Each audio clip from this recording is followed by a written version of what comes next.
Filming for SBS The King Eternal Monarch has officially come to an end. On May 29, production company HWA and Zam Pictures announced that with just 4 episodes left in its run, the fantasy romance drama had finally wrapped up filming.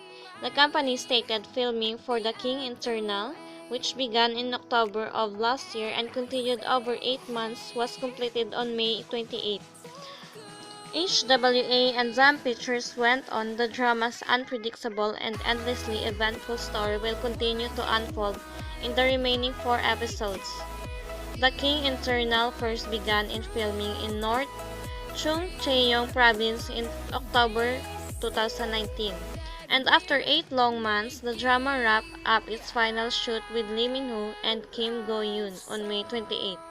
SBS also announced that the series finale of The King Eternal will air on June 12. As previously reported, the drama will not air in its usual time slot on Friday, May 29, meaning that the next episode will air on Saturday, May 30 instead.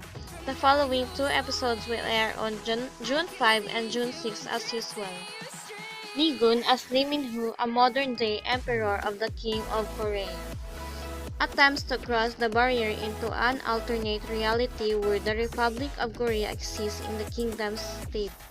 He comes across Detective Jun Tae-yul as Kimgoeun, whom he recognized from an identity card he obtained during the turning point of his childhood. His father's assassination, Leegoon's half-uncle Leemin as Lee Jong-jin, who assassinated the previous king, Leehu as Leegoon's father is in hiding and assembling armies, whilst traversing back and forth between the 2 parallel worlds. Following its premiere, an online controversy erupted as Korean viewers noticed that the architecture of the fictional world of the Korean Empire resembled that of Japanese temples, in particular the Japanese temple complex and the temple of Kofukuji, as the drama was aired during a time when Korean-Japanese relations were uneasy. The production team issued an apology and stated that the buildings in question would be corrected. As the drama progressed into its 6th episode, another controversy occurred as the episode depicted a naval war between Japan and the Korean Empire. The viewers noticed that the Japanese warship had the design of present Korean warship. The producer admitted that the production team used open source and stock image as reference material for the Japanese fleet, as they were restricted from filming overseas due to COVID-19, and that they should have consulted experts to review the material. In order to circumvent Korean laws that prevent commercial breaks in the middle of an episode, what would previously have been aired as a single 70-minute episode are now being repackaged as 2 35-minute episodes, with 2 episodes being shown each night with a commercial break between the 2. The telecast of episode 13, which was initially set on May 29, was postponed and rescheduled to air on Saturday, May 30 at 10 p.m. KST for the broadcast of 2011 American thriller film Contagion. The broadcasting channel revealed that this special arrangement was made in hopes of increasing the safety awareness of people in the country about novel coronavirus pandemic. The decision was made on May 28, 2020 in the view of the rapid increase in newly confirmed COVID-19 cases in South Korea during the previous 2 days. The King Eternal Monarch Episode 12 took the viewers through an emotional roller coaster ride with some happy moments, funny scenes, mischief, and a sad realization. Chapter 13 may try to unwrap the story further with some surprising scenes, big revelations, and a shocking death. The episode will air on SBS. While Emperor Leegoon, Detective Jung Tae-yul, Jo Young, Joo Yun-sup, and Myung Nari had more screen space in Chapter 12. Lee Lim, Luna, Detective Kashin, and Prime Minister Ko might have a lot to say in Episode 13. The chapter may also explain the scientific reason behind the freezing time. The story for Chapter 12 began by featuring the struggles of Song Joon-hye, She tried to commit suicide again and Leelim's people brought her back to life. This scene also introduced the viewers to another follower of Leelim who is keeping a close eye to Yoon Suk in the hospital. He could be tracking the moves of Leegun also. Unfortunately, Yoon Suk is unaware of the person who is following him. He is missing home, his siblings, his friends, and his life in the Republic of Korea. So he was happy and excited to see Myung Soo, whom he mistook for Myung Na. It took some time for him to realize that she is different a person. In the meantime, Jo Young met Se-Yurong. At the Alley Cafe, he quickly identified the Prime Minister of the Kingdom of Korea and chased her. But the chase ended with a gunshot wound. Somebody attacked Woo Do-won's character when he was about to confront the Prime Minister. It could be Leelim's followers. This scene highlighted the determination of Se-Yurong to stay in power. It also explained her team up with Leelim.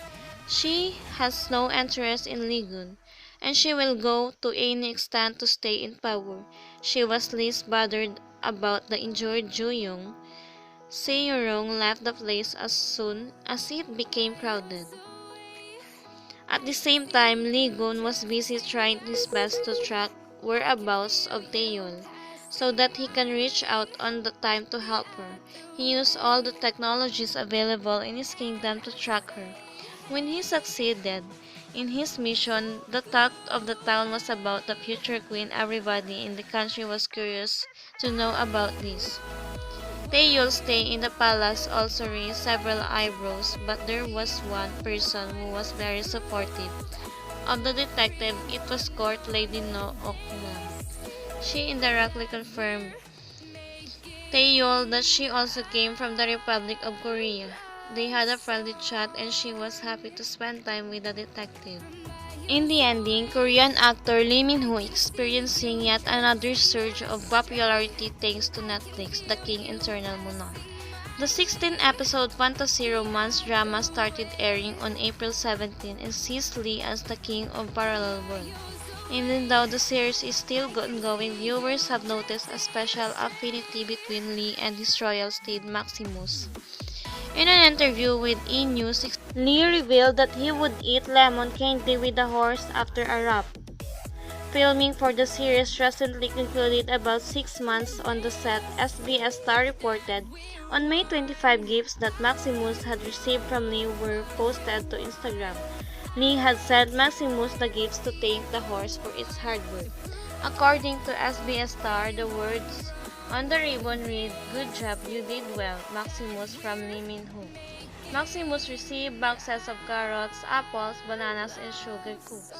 The King Eternal Monarch takes over the SBS Fridays and Saturdays 10 p.m. slot, previously occupied by Henya, and followed by Backstreet Rookie June 2020. The King Monarch of Eternity is Leeminho's first acting role since he was discharged from the Korean military on April 25. Leeminho and screenwriter Kim Yoon-suk previously worked together in 2013 SBS drama series The Hears. Director Baek Sang-hoon and screenwriter Kim Yoon-suk previously worked together in 2016 KBS drama. First still image of Leeminho in The King Eternal Monarch Eternity. The plot by Asian Wiki. Stop. In 1994, the Kingdom of Korea encounters severe upheaval. The king, Kwon-yul, is murdered by his brother Leelim, and the king's son Leegun is stabbed in the neck but he survives. The murderous Leelim seeks to possess the Man-Pasik-juk, which is legendary flute that holds supernatural powers. After a mysterious figure appears with a gun, Leelim slips away with only half of the now broken flute. Meanwhile, in the Kingdom of Korea, King Leegun chases after someone that is dressed like a rabbit with a clock. King Leegun has a feeling that his person dressed like a rabbit may be his mysterious savior from 25 years soon. He crosses over the Kingdom of Korea into the parallel world of the Republic of Korea. King Lee-gun finally meets Detective Jung Tae-yoon. Thank you for listening and watching. Please like, comment, subscribe. Thank you.